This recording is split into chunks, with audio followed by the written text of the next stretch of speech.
Thank you.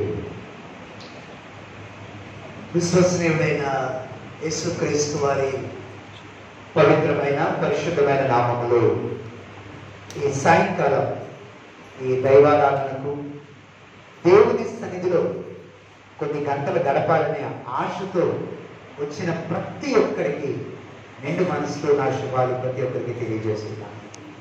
ఈ మంచి సందర్భానికి నన్ను ఆహ్వానించిన పెద్దలు, తండ్రి సమానులు, దైవదాసులు ప్రభుదాస్ గారికి, దంపతులకు, అమ్మగారికి కూడా నిండు మనసుతో నా వందనాలు తెలియజేస్తున్నాను. గత కాలంలో ఏ నెలలో నాకు గుర్తులేదు, కానీ ఇదే వేదిక నుండి పరిశుద్ధాత్మ గురించి 3 రోజులు మనం మాట్లాడుకున్నాం. And I'm so blessed. ఆ మాటలు 3 రోజులు మాట్లాడి వెళ్ళిపోయిన తర్వాత ఇంకెక్కువ పరిశుద్ధాత్మ గురించి నేను ప్రార్థన చేసుకున్నాను.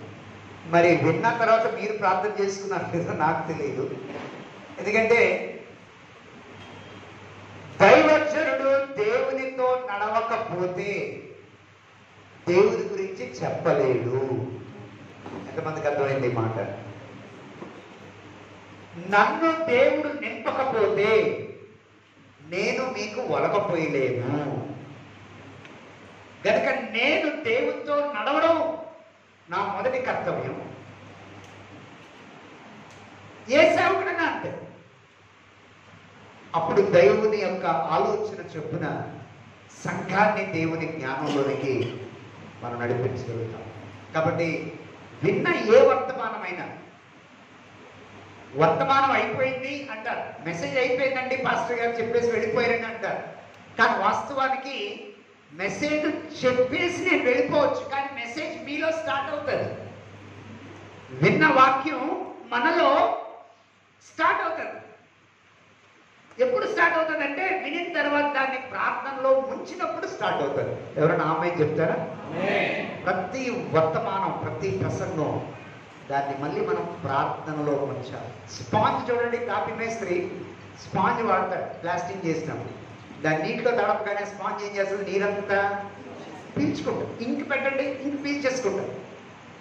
దేవుని ఆత్మ జ్ఞానమును, పరిశుద్ధ దైవ జ్ఞానమును ఈ పూట దేవుడు మన మనస్సులో ఇంకా చేయును కాక. ఆమేన్.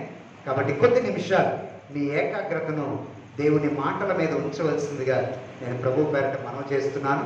ఈ 3 రోజులకి ప్రభు నన్ను సిద్ధపరిచి నా ఆత్మలో దేవుడు ఇచ్చినటువంటి మాటలు ప్రకటించడానికి ఎంపిక చేసిన లేఖన భాగాన్ని అమ్మలారా నేను చదవాలనుకుంటున్నాను. అయ్యలారా బైబిల్ ఉన్న ప్రతి ఒక్కరు దయతో గమనించండి.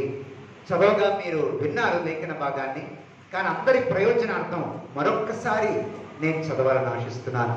ఎఫెసీయులకు రాసిన పత్రిక 1వ అధ్యాయం 15వ వచనం నుంచి కొన్ని వచనాలు చదువుతున్నాను. అవకాశం ఉన్న వాళ్ళు ప్రతి ఒక్కరు తీసుకొస్తే బైబిల్ తెరవండి, నేను చదువుతుండగా గమనించండి.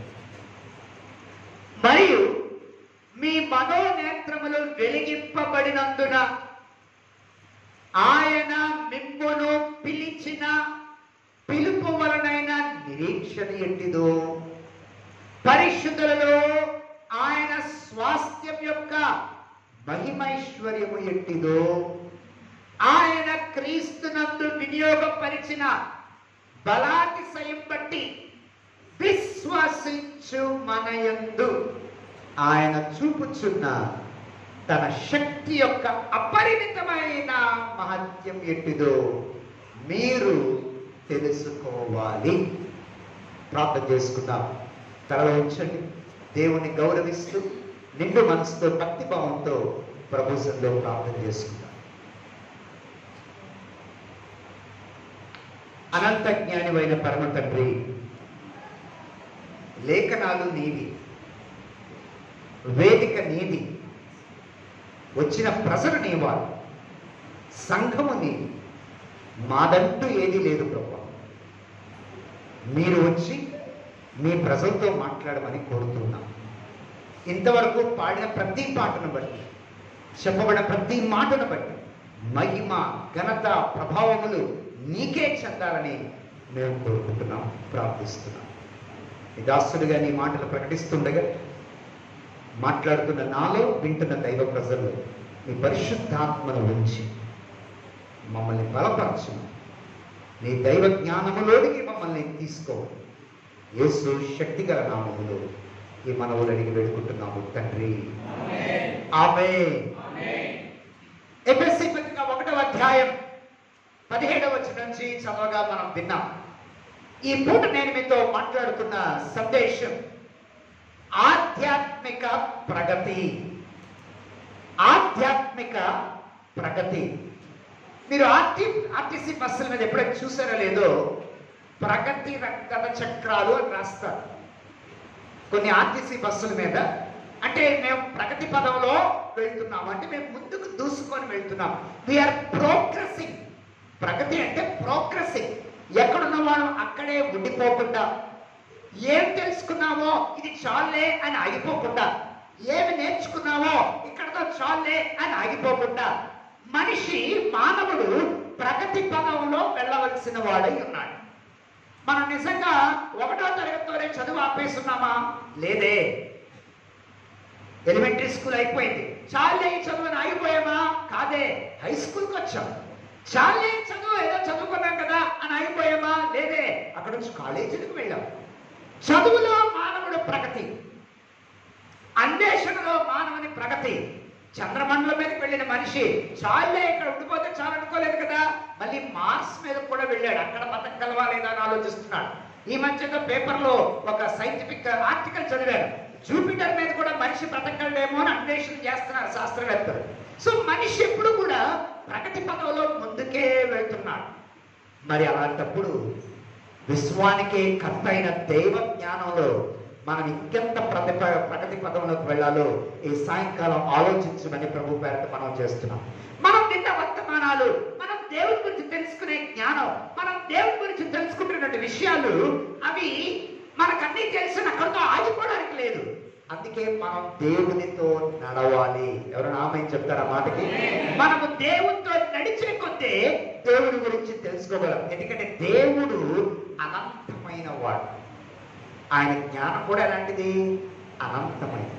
అనంతమైన దైవ జ్ఞానాన్ని అల్పమైన మన జీవితంలో సంపూర్ణంగా మనం నేర్చుకోలేము అనేది వాస్తవం.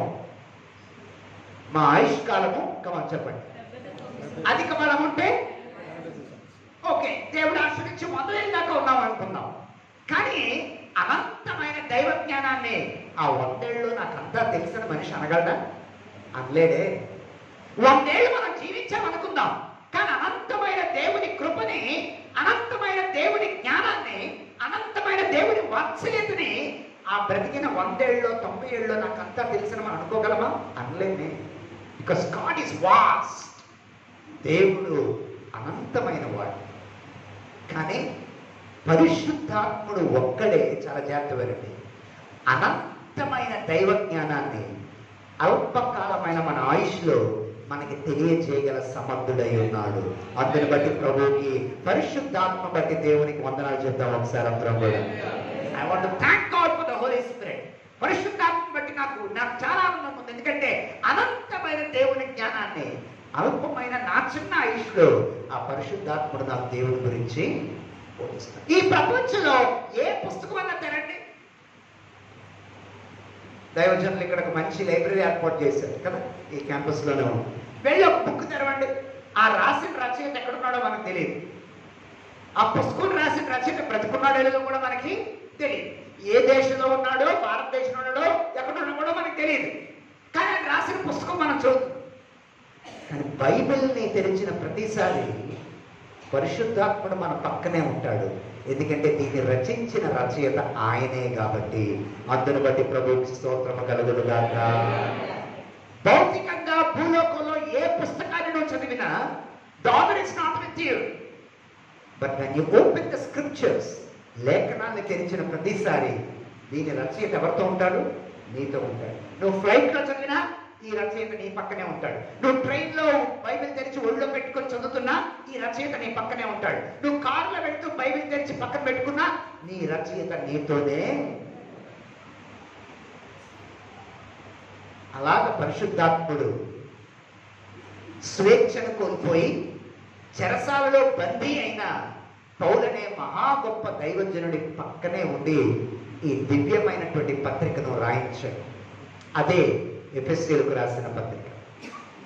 ఈ పత్రికను పౌలు గారు హ్యాపీగా మంచిగా డబుల్ కాట్ మంచం మీద కూర్చోనో లేక దివాన్ కాట్ మీద కూర్చోనో ఏసీ పెట్టుకొని మంచి లైట్లు పెట్టుకొని చక్కగా కూర్చొని ఈజీ చైర్ లో కూర్చొని రాయలేదు. చెరసాలలో బంధింపబడి తన స్వేచ్ఛ లేని పరిస్థితుల్లో అట్ ద సేమ్ టైం తను ఎక్కడికైనా పారిపోతాడేమో అని మరో సైనికుడికి తనకి ఒక గొలుసు వేసి ఉన్న టైంలో కూర్చొని తను రాస్తుంటే పక్కనున్న సైనికుడు కూడా చూస్తున్నాడు, ఏంటి రాస్తున్నాడు ఇతను అని. లెగాలంటే తనతో పాటు సైనికుడు లెగాలి, వాష్రూమ్కి వెళ్ళాలంటే తనతో పాటు సైనికుడు రావాలి. ఒక బందీ అయిన జీవితంలో, తనకంటూ స్వేచ్ఛ లేని జీవితంలో, తనకంటూ ఒక వ్యక్తిత్వం కూడా లేని ఆ భయంకరమైన పరిస్థితిలో రోమా సన్నిధిలో రోమా ప్రభుత్వపు ఆధిపత్యంలో ఉన్న ఇతను సంఘాన్ని గురించి భారంతో పరిశుద్ధాత్ముడు రాయిస్తున్న మాట ఇప్పుడే మనం చదివాం 17వ వచనంలో, క్రైస్తవుని మనోనేత్రాలు వెలిగింపబడాలి. ఎవరైనా ఆమేన్ చెప్పండి. ఈ మాట బాగా ఈ రాత్రికి మనసులో తీసుకోండి. ఆయన ప్రార్థనలో మొదటిది ఆధ్యాత్మిక క్షేమాభివృద్ధిలో సంఘం ఎదగడానికి, విశ్వాసం ఎదగడానికి, దేవునితో మన నడకలో ప్రతిరోజు తాజాగా ఉండాలి అంటే ప్రతిరోజు మన మనోనేత్రాలు వెలిగించబడుతూనే ఉండాలి. నమ్మినోడు ఆమేన్ చెప్పాలి. దేవునితో నడకలో నిన్న అభిషేకం ఈ రోజు పనికిరాదు, మొన్నటి అభిషేకం ఈ రోజు నాకు పనికిరాదు. దేవునితో నడిచే విషయంలో ఏ రోజుకి ఆ రోజు తాజా అభిషేకం కావాలి. ఆమేన్. కనుక దేవునితో నా నడకలో, దేవునితో నా అనుబంధంలో అనుక్షణం దైవికమైనటువంటి జీవన విధానంలో నా భౌతికమైనటువంటి ఈ నేత్రాలు కాకుండా, ఇంగ్లీష్ బైబిల్లో open the eyes of my heart, నా మనోనేత్రాలు దేవుడు వెలిగించందే నేను దేవునిని తెలుసుకోలేను. అమ్మలారా, అయ్యలారా, క్రైస్తవ భక్తి శరీర సంబంధముగా చేసేది కాదు, అది ఆత్మ సంబంధమైనది. ఈ సత్యాన్ని బాగా మీ మనసులో తీసుకోండి. This is a journey which has to be led by the spirit. ఆత్మ సంబంధముగా నేను తయారు చేయబడాలి, ఆత్మ సంబంధముగా నువ్వు తయారు చేయబడాలి. ఆత్మ సంబంధమైన సంగతులు మనం మాట్లాడుకుంటే అర్థం అవ్వడానికి మనము ఆత్మ సంబంధమైన మనుష్యులై ఉండాలి. ప్రపంచంలో 3 రకాల మనుషులు ఉంటారు. నెంబర్ 1 న్యాచురల్ మ్యాన్, అంటే భూ సంబంధమైన లౌకికాత్మ కలిగినటువంటి వాడు.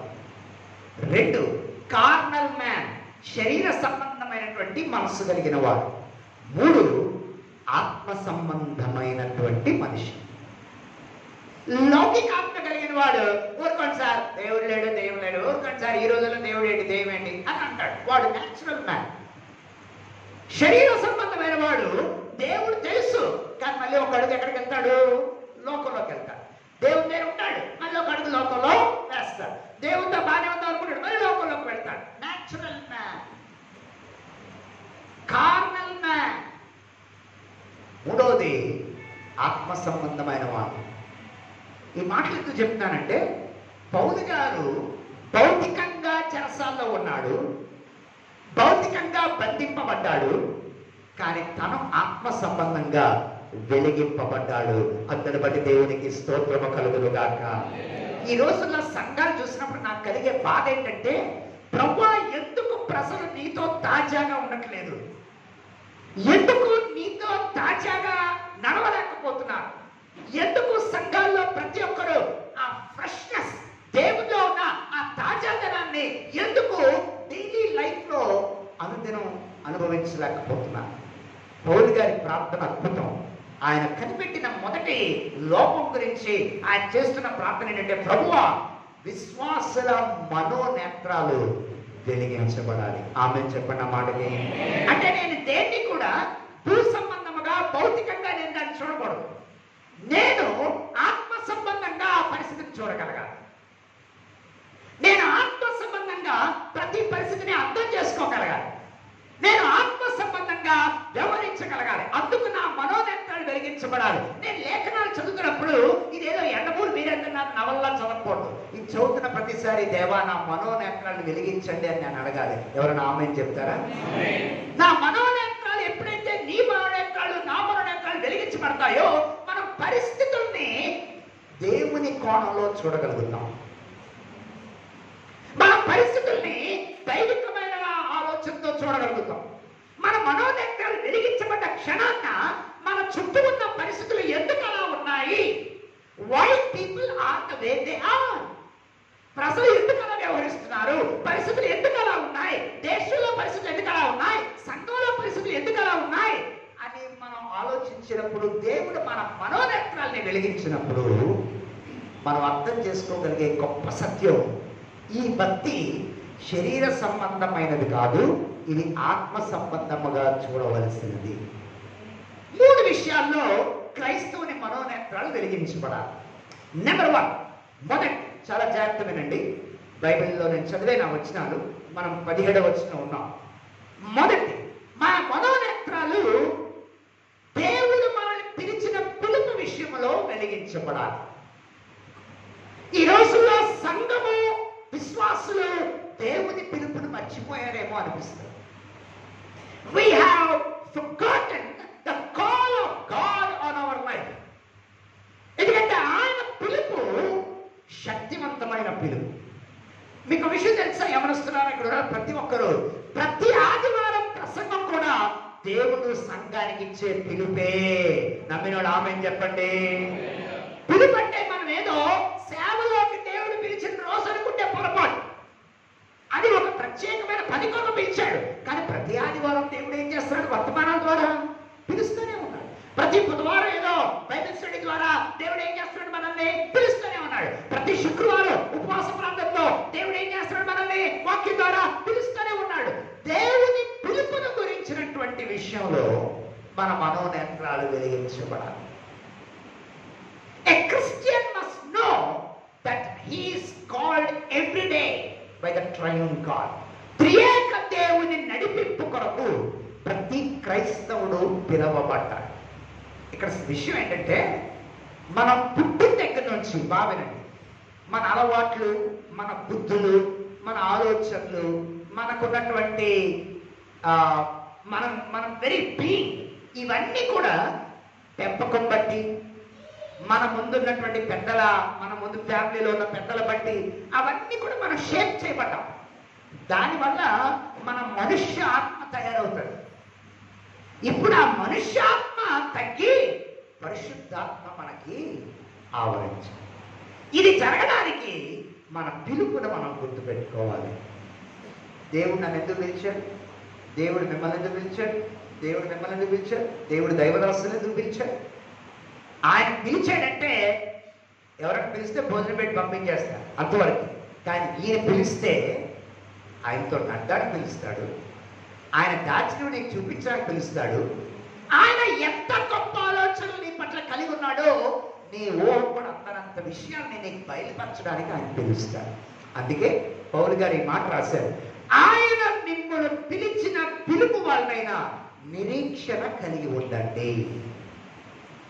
అందరూ చెప్పండి, నిరీక్షణ. కొంచెం గట్టిగా, నిరీక్షణ. మూడోసారి నిరీక్షణ. ఈ రోజుల్లో మనిషికి రోజు రోజుకి తగ్గిపోతుంది. అదే ఉద్యోగం వస్తున్న నిరీక్షణ ఉండట్లే, బాగుపడతామనే నిరీక్షణ ఉండట్లే, రేపు పరిస్థితి మాట్లాడలే అనే నిరీక్షణ ఉండట్లే, పిల్లలు సెటిల్ అవుతారులే అనే నిరీక్షణ ఉండట్లే, ఈ ఏదో రోజు ఈ వ్యసనం మాట్లాడలే అనే నిరీక్షణ ఉండట్లే. మనిషి ఎక్కడెక్కడ ఇంటాలరెంట్ అయిపోతున్నాడు, అసహనం కలిగి ఉంటున్నాడు. గమనించండి, నిరీక్షణ లేనప్పుడు అసహనం వస్తాడు. నిరీక్షణ ఉన్నప్పుడు ఇది నా స్వాధీనంలో కాదు, ఇది దేవుడి స్వాధీనంలో ఉంది కనుక దేవుడు నిరీక్షణకు కర్తయ్య ఉన్నాడు అని మనం నమ్మినప్పుడు చాలా దేవుని నామములో మనము పిలిచిన వాడు ఆయన కదా, ఆయన నిరీక్షణ ప్రదాత కదా, ఆయన చూసుకుంటాడు కదా అని మనం ధైర్యముగా ఉండగలం. ఎక్కడా నిరీక్షణని మనం వదులుకో. ఈయన అంటాడు, ఈయనేమో జైల్లో ఉన్నాడు, ఈయనేమో బంధించబడ్డాడు, ఈయనేమో చెరసాల్లో ఉన్నాడు, ఈయనేమో బంధించబడి ఈయన నిరీక్షణ గురించి రాస్తున్నాడు. ఎవరైనా పౌలు దగ్గరికి వెళ్ళి, ఏమయ్యా అసలు నువ్వు చెరసాల్లోకి బయటకు వస్తావని నిరీక్షణ నీకు ఉందా అని అడిగితే, అయ్యారా చాలా జాగ్రత్తగానండి మాకు రాస్తున్న నువ్వు ఫిలిప్పీ పత్రిక, ఎఫెసీ పత్రిక, కొలస్సీ పత్రిక, గలతీ పత్రిక, వీటిని చెరపత్రికలు అంటారు. అంటే చెరకాలంలో చెరలో ఉండి రాశాడు. అయ్యా రాస్తున్నాడు, నువ్వు బయటకు వస్తావా లేదా నీకు తెలుసా? But he's writing about an eternal hope, నిత్య నిరీక్షణ గురించి ఆయన రాస్తున్నాడు. అందరి బట్టి దేవుని నామానికి మహిమ కలుగును గాక.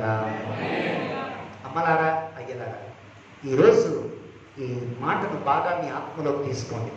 జీవితంలో దేవుడిని నమ్ముకోవడం అనేది భౌతికపరమైన అవసరాల కోసం మాత్రమే మీరు నమ్ముకుంటే మీరు ఎక్కడో మధ్యలోనే ఆగిపోయినట్టు అర్థం దేవునితో నడకలో. కానీ నా అనుభవంలో దేవునితో నడిచే కొద్దీ భౌతిక పరిధులు దాటి ఊహించని ఆధ్యాత్మిక పరిధుల్ని దేవుడు మనకు రుచి చూపించడానికి ఇష్టపడుతున్నాడు. ఆ స్థాయిలోకి మన భక్తి వచ్చునుగాక, ఆ నిరీక్షణలోనికి మనం వచ్చుదుముగాక. అనారోగ్యాన్ని చూసి చతికిలపడి, ఏదో జరగలేదని చతికిలపడి, ఏదో అవ్వలేదని చతికిలపడి, ఏదో అనుకున్నది జరగలేదని చతికిలపడి, no no no no no no, పిలిచిన పిలుపు వలనైనా నిరీక్షణ ఎట్టిదో మనం తెలుసుకోవాలి. ఆయన పిలిచిన పిలుపు వెనుక ఆయన అనంతమైన సంకల్పం ఏంటో మనం తెలుసుకోవాలి. ఈ నిరీక్షణకు హేతు ఏంటో కూడా తర్వాత చెప్పాడు. ఆ పాయింట్కి వస్తారు. మొదటి పిలుపు గురించి మన మనోనేత్రాలు వెలిగించబడాలి. రెండవది అత్యంత ప్రాముఖ్యమైనది, మీరు 19 వచ్చిన, యాక్చువల్గా 17, 19 కలిపి ఉన్నాయి. దయచేసి చాలా జాగ్రత్తగా రండి. ఇది అద్భుతమైన మాట. ఆయన క్రీస్తునందు వినియోగపరిచిన బలాతిశయం బట్టి విశ్వసించు మన యందు ఆయన చూపుచున్న తన శక్తి యొక్క అపరిమితమైన మహత్యం. పెన్నులు పెన్సిల్ ఉంటే ఆ మాట బాగా అండర్లైన్ చేసుకోండి. అపరిమితమైన మహత్యం అంటే పరిమితి లేని శక్తి, పరిమితి లేని దేవుని బలం. నా బలానికి పరిమితి ఉంది, కానీ నేను నమ్ముకొని నాలో పనిచేస్తున్న నా దేవుని బలానికి పరిమితి లేదు. ఆయన అన్లిమిటెడ్. అందరి బట్టి దేవునికి స్తోత్రము కలుగునుగాక. He is unstoppable. ఆయన్ని ఆపలేం. మీకు ఒక విషయం తెలుసా? నా లైఫ్లో కొన్నిసార్లు నాకు ఎదురైన అనుభవం ఏంటంటే, నేను ఎప్పుడు బాగా బలహీనంగా ఉన్నానో అప్పుడే బలమైన ప్రసంగాలు చేయగలిగాను. అని నేను అనుకోలే, విన్నవాళ్ళు చెప్పారు. తర్వాత నాకు అనిపించింది, అరే ఇది నాది కాదు, దేవుడు చెంపదెబ్బ కొట్టి నాకు చెప్పాడు. మండరే వారును ఎట్రా మీ శక్తితో చెప్పారు అనుకుంటున్నావా? కాదు, నీలో పని చేసే నా అపరిమితమైన శక్తి. అందరి బట్టి దేవునికి స్తోత్రం కలుగును గాక. అమ్మనాన్న, ఇది ఎంత ఆశీర్వాదం! అయ్యనాన్న, ఇది ఎంత ఆశీర్వాదం! ఒక పరిమితి కలిగిన మానవుని జీవితంలో అపరిమితమైన దేవుడు పనిచేయాలనుకుంటున్నాడే, అది ఎంత దీవెన! నిన్ను నన్ను దేవుడు ఎంచుకొని మన జీవితాల్లో దేవుడు పనిచేయాలనుకుంటున్నాడే, అంతకన్నా గొప్ప భాగ్యం ఇంకేమైనా ఉందా? ఆలోచించు ఒకసారి. మన భౌతికమైనటువంటి బలహీనతలు ఎన్నో ఉన్నా, బలహీనత కలిగిన ఈ మానవ శరీరంలోనే దేవుడు తన బలాన్ని ఇవ్వాలనుకున్నాడే, అందుకు దేవుడు నిన్ను నన్ను కోరుకున్నాడే. ఇది ఎంత గొప్ప ఆశీర్వాదకరమైన సత్యం! ఇది నాకు ఎంత ఆశ్చర్యాన్ని కలిగిస్తుందో. దేవుడు ఏ రాబర్ట్నో, లేకపోతే దేవుడు ఏ హీ-మ్యాన్ నో, నా చిన్నప్పుడు హీ-మ్యాన్ సీరియల్ వచ్చేది, ఏ హీ-మ్యాన్ నో, ఏ స్పైడర్ మ్యాన్ నో సెలెక్ట్ చేసుకుంటే బాగుండు. దేవుడు ఆయన సెలెక్ట్ చేసుకోలే. తెల్లారు లేస్తే రాత్రి వరకు ఎన్నో బలహీనతలు కలిగిన మానవ దేహాలని మనలో ఆయన అపరిమితమైన శక్తిని చూపించాలనుకుంటున్నాడు. అందుని బట్టి దేవునికి స్తోత్రం కలుగునుగాక. నాకు ఎంత ఆనందంగా ఉందో. నాలో నాకు పిలిపించాడు దేవుడు. ఆ పిలుపుకో నిరీక్షణ కూడా ఉంది. నాలో దేవుడు తన అపరిమితమైన శక్తి యొక్క మహత్యాన్ని చూపించాలనుకుంటున్నాడు. ఈ ప్రపంచంలో ప్రతి ఒక్కరూ తన కోసం బ్రతుకుతారు, కానీ క్రైస్తవుడు ఒక్కడే దేవుని కోసం బ్రతకడానికి పిలువబడ్డాడు. దేవునికి స్తోత్రం కలుగునుగాక. ఈ ప్రపంచంలో ఏ మతస్థుడు తన కోసం బతుకుతాడు, కానీ క్రిస్టియన్ ఒక్కడే తన సృష్టికర్త కొరకు బతకడానికి పిలువబడ్డాడు. క్రైస్తవుడు ఒక్కడే దేవుని కొరకు బతకడానికి పిలువబడ్డాడు. క్రైస్తవుడు ఒక్కడే, సార్ నేను ఇల్లు కట్టినా, నేను ధనం తింటున్నా, నా బట్ట వేసుకుంటున్నా, నేను బండి నడుపుతున్నా, నా గొప్పతనం కాదే బాబు, నన్ను కాపాడే దేవుడు ఉన్నాడు ఉన్నాడయ్యా అని క్రైస్తవుల ఇంట్లో కృతజ్ఞత కూడికలు జరుగుతాయి. అందుని బట్టి దేవునికి స్తోత్రం కలుగునుగాక. ఎలా జరుగుతుంది? మనలో పనిచేయుచున్న తన అపరిమితమైన శక్తి. I love it. నెంబర్ 1, పిలుపు గురించి మన మనోనేత్రం వెలిగించబడాలి. 2, నిన్ను నువ్వు చూసుకుంటే లోపాలు కనబడతాయి, కరెక్టే. చుట్టూ చూస్తే ప్రజల్లో తప్పులు కనబడతాయి, కరెక్టే. దేవుని వైపు చూస్తే మనల్ని ఎలా వాడుకోవడానికి ఇష్టపడుతున్నాడో అది కనబడతాడు. దేవుడికి ఎవరైనా స్తోత్రం చెప్తారా? నన్నే చూసుకున్నప్పుడు నాలో లోపాలు కనబడతాయి, కరెక్టే. కాదంట్లే, నాకన్నా ఇంకా నా లోపాలు దేవుడికే బాగా తెలుసు. చుట్టూ ప్రజలు చూస్తే ప్రజలు లోపాలు కనబడతాయి, కరెక్టే. కాదంట్లే, దేవుడి వైపు చూస్తే నా లోపాలతో ఉన్న నా జీవితాన్ని లోపాలతో నిండిన ప్రజల ఈ మధ్య తన అపరిమితమైన కార్యాన్ని ఎలా చేయాలనుకుంటున్నాడో దేవుడు బయలుపరుస్తాడు. అందుని బట్టి దేవునికి స్తోత్రము కలుగును గాక. Let us learn to seek God. దేవుణ్ణి వెతకడం మనం నేర్చుకుందాము. జీవితంలో ప్రధాన కర్తవ్యం దేవుణ్ణి వెతకటము. నా వెనక్కి మాట చెప్పండి, యేసయ్యా. గట్టిగా, యేసయ్యా నిన్ను వెతకడం నా జీవితంలో ప్రధాన కర్తవ్యంగా చేయండి. ఆమేన్. మన మొదటి కర్తవ్యం మన ప్రభువుని వెతకడం. Seek out. మన దేవుడిని వెతకకుండా దేవుడితో నడలేము. దేవుడిని వెతకకుండా దేవుడి గురించి ఆలోచించలేము. దేవుడిని వెతకకుండా దేవుడి గురించి నేను మాట్లాడలేను. దేవుడితో నడకుండా, దేవుడితో నేను మాట్లాడకుండా, దేవుడితో అనుదినం నేను నడవకుండా ఆయన గురించి నేను చెప్పలేను. అందుకే ఈ పూట క్రైస్తవ భక్తిలోకి ఆహ్వానించబడ్డ మనమందరం విశ్వాస సమూహముగా మన మనోనేత్రాలు ఫస్ట్ వెలిగించబడాలి. అందులో ఆయన పిలుపు విషయంలో వెలిగించబడాలి. 2, మనలో ఏం పనిచేస్తుంది? ఆయన అపరిమితమైన శక్తి పనిచేస్తుంది. అది నమ్మాలి. అది నమ్మకపోతే ఈ విశ్వాస జీవితంలో మనం ముందుకు వెళ్ళాలి. ఈ విషయాన్ని చెరసాల్లో ఉన్న ఆయన రాస్తూ ఈ లోకంలో ఉన్నవన్నీ తెలుసుకోండి అని అనలేదు, కానీ తన అపరిమితమైన శక్తి యొక్క మహాత్మ్యతతో మీరు తెలుసుకోవాలి. కానీ ఈరోజు సంఘం తెలుసుకోవట్లే, విశ్వాసం తెలుసుకోవట్లే. ఏదో నేర్చుకున్నాం, ఏదో చేసాం, ఇంతవరకు వచ్చాం, అక్కడ చాలు అనుకుంటున్నామే, కానీ నేను ఇంకాస్త యేసయ్యా నీ లోతుల్లోనికి నన్ను నడిపించు. ఆమెను చెప్తాడు ఎవరైనా. నీతో అనుభవంలో నేను ఇక్కడ అయిపోకుండా ఇంకొంచెం వెళ్ళడానికి నాకు సహాయం చేయి. తెల్లారు లెగ్గానే మంచం నుంచి నా కాళ్ళు నేలం తాగ్గానే నేను అనుకుంటాను, ప్రభా ఇప్పుడు ఇంకొంచెం అడుగుతున్నాను. ఇప్పుడేమన్నానంటే, ప్రభా ఈ రోజు కొత్త రోజు ఇచ్చావు, నీ అపరిమితమైన శక్తిని ఈ రోజు నా జీవితంలో పని చేయనివ్వండి. ఆమేన్. ఈ రోజు ఏం ఎదుర్కోబోతున్నారో నాకు తెలియదు. ఈ రోజు ఏ సవాళ్ళు వస్తాయో నాకు తెలియదు. ఈ రోజు ఏ ఫోన్ కాల్స్ వినాలో నాకు తెలియదు. ఈ రోజు ఏ శత్రువులు ఎదుగుతాడో నాకు తెలియదు. ఈ రోజు ఏ సమస్య నా మీద తెలుస్తాడో తెలియదు. ఈ రోజు ఏ శుభవార్త నా దగ్గరకు వస్తుందో తెలియదు. But help me. నాలో నీ అపరిమితమైన శక్తి చేత నా చుట్టూ ఉన్న ఈ చీకటి ప్రపంచాన్ని హ్యాండిల్ చేయగలిగే శక్తిని ఇవ్వండి. ఎవరైనా ఆమె చెప్తారా మాటకి? ఇవి ఆత్మ సంబంధమైన ప్రార్థనలు. ఇలాంటి కసిగల ప్రార్థనలు చేస్తే గానీ ఈ పాపిష్టి లోకంలో మనము దేవుని సంబంధులుగా నిలబడలేము. మీరు ఎంతగా ఈ మాటలు మీలో తీసుకుంటున్నారో లేదో నాకు తెలియదు. ఇవి డెప్త్గా చెప్తున్నాను నేను. గత ప్రతిరోజు తెల్లారు లెక్కనే ఈ పాపిష్టి ప్రపంచంలో ఆయన అపరిమితమైన శక్తి యొక్క మహత్యము నీ శరీరంలో పనిచేయాలి. అందుకు నువ్వు దేవుణ్ణి వేడుకోవాలి.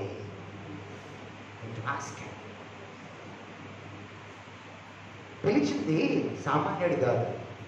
పిలిచింది ఎవరు? సర్వసృష్టికి అద్వితీయుడు, సర్వసృష్టికి ఆది సంభూతుడు. ఆయన మనం పిలిచాడు. ఆయన మనం పిలిచి అంటున్నాడు, ఒరే వర్ణం నన్ను తెలుసుకోరా, నీలో పనిచేయాలనుకుంటున్న నా అపరిమితమైన శక్తిని గురించి నేను చెప్పాలనుకుంటున్నారా, నన్ను తెలుసుకోరా. పౌలు గారు ఈ దేవుని గురించి ప్రకటించడానికి ఫస్ట్ టైం బయలుదేరాడు సువార్త చేయడానికి. అపోస్తలుల 13వ అధ్యాయం బయలుదేరి వెళ్ళాడు ఊరు. చూడండి, అపోస్తలుల కార్యాలు 13వ అధ్యాయం. నాకు భలే నచ్చింది ఈ స్టోరీ. 13వ అధ్యాయం 4వ వచనం నుంచి కథ ఉంటారు. పౌలు గారు మొట్టమొదటి సేవకు వెళ్ళాడు. సేవకు బయలుదేరిన తర్వాత ఎక్కడికి వచ్చాడు? సెలూకయ్యకు వచ్చి అక్కడ నుండి ఓడెక్కి, అపోస్తలుల 13:4 చదువుతున్నాను. అక్కడ నుంచి ఓడెక్కి అయ్యారు ఎక్కడికి వెళ్ళాడండి? కుప్రకు వెళ్ళాడు. Very good. అక్కడ ఏం చేశాడు? వారు సలామీలో ఉండగా యూదుల సమాజ మందిలో దేవుని వాక్యాన్ని ఏం చేశాడు? Very good. యోహాను వారికి ఉపచారం చేయవాడే ఉంటాడు. వారు ఆ దీపం అంతటా సంచరించి ఎక్కడికి వచ్చారు? పాపు అనే ఊరికి వచ్చాడు. అక్కడ ఎవరున్నాడు తెలుసా? గారడీవాడును అబద్ధ ప్రవక్త అయిన బర్యేసు అనే ఒక యూదుడు. వాడు యూదుడు అంటే వాడి ధర్మశాస్త్రము తెలుసు, కానీ వాడేవాడు గారడీవాడు. అర్థం కావట్లే? వాడు పుట్టుకతో యూదుడు, కానీ వాడు వృత్తి ప్రజల్ని మోసం చేసే గారడీవాడు. ఇప్పుడు చాలా జాగ్రత్త చదవాలి. ఇతడు వివేకము గలవాడైన సెంటి పౌలు అను అధిపతి యొక్క ఉండెను. అతడు బర్నబాను సౌలుని పిలిపించి దేవుని వాక్యము అయితే ఎలుమ ఆ అధిపతిని విశ్వాసము నుండి తొలగింపాలని యత్నము చేసి వారిని ఎదిరించాడు. ఎలుమ అను పేరునకు గారడీవాడని అర్థం. అందుకు పౌలు అనబడిన సౌలు పరిశుద్ధాత్మతో నిండిన వాడై అతన్ని చూసి సమస్త కపటముతో సమస్త దుర్మార్గముతో నిండిన వాడా, అపవాది కుమారుడా, సమస్త నీతికి విరోధి, నీవు ప్రభు యొక్క తిన్నని మార్గములు చెడగొట్టుట మానవా? చాలా గట్టి ప్రశ్న. ప్రభు యొక్క తిన్నని మార్గములు నువ్వు చెడగొట్టుట?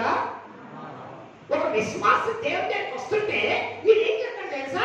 అడ్డుపడుతున్నాడు ఈ గారడీవాడు అని పౌలు గారు అని ఓ మాట రాశాడు. 11 ఇక్కడ ఉంది అసలు స్టోరీ. 11 ఏమన్నాడంటే, ఇదిగో ప్రభు తన చెయ్యి నీ మీద ఎత్తి ఉన్నాడు, నీవు కొంతకాలం గుడ్డివాడివై సూర్యుడిని చూడకుండా ఉంటావని చెప్పాడు. వెంటనే మబ్బు చీకటి అతని కమ్మాడు.